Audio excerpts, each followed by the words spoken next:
Thank you, Malachi. Downtown Spartanburg, well, it's seeing a rush of business, restaurants, and lots of places to live. Yeah, but along with all that growth is coming an influx of panhandling on the streets. Now the city and local agencies are working to help those in need. And 7 News reporter Kimberly Brown is live in downtown Spartanburg with a closer look at what's being done about the problem. Kimberly? Diane, Tom, well, Spartanburg is a magnet for growth. You know, city officials tell me that they've seen more than $760 million worth of developments happen over the last couple of years. And when growth comes, there are also other things that come along with it. The issue of panhandling spills into many downtown Spartanburg businesses, like this coffee house behind the busy bus station. The worst ones are the ones that are just asking for cigarettes, or they're asking for change so they can get cigarettes.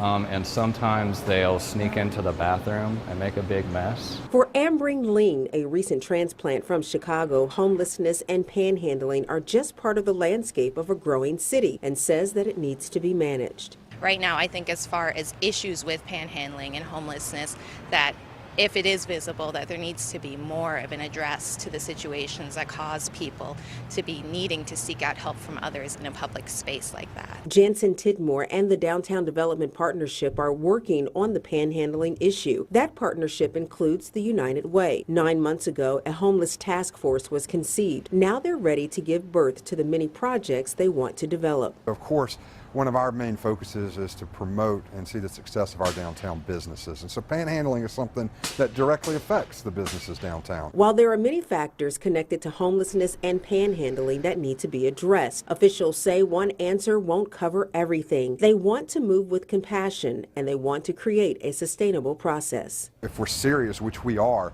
about addressing the issue of homelessness, you can't have just this one stop, oh, well, panhandling will end this. You can't just say housing will end this. It is a very much a tiered up process.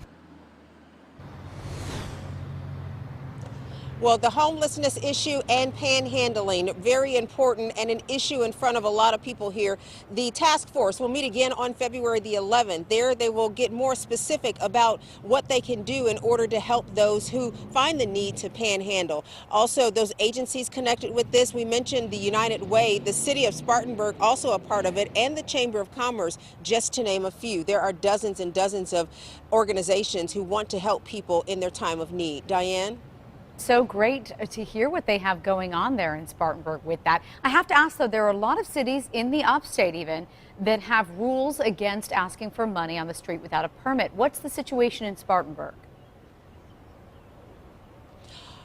In Spartanburg in 2009, the city passed an ordinance stating that it was against the ordinance to panhandle even right here in the city square. You cannot panhandle 15 feet next to an ATM, or you have to be at least 6 feet away from the front door of an office building. Just a few of the ordinance, or few of the stipulations within that ordinance that was put together just a couple of years ago. And so those things are enforced. The police department, they know what to do. They're familiar with most of the people who are homeless and who panhandle in these areas, and they direct them to the agencies that are available to give them the help that they need. Diane? All right, so from a legal standpoint and also from an agency standpoint with United Way and all that, they're really trying to solve this problem. Thank you, Kimberly Brown in Spartanburg.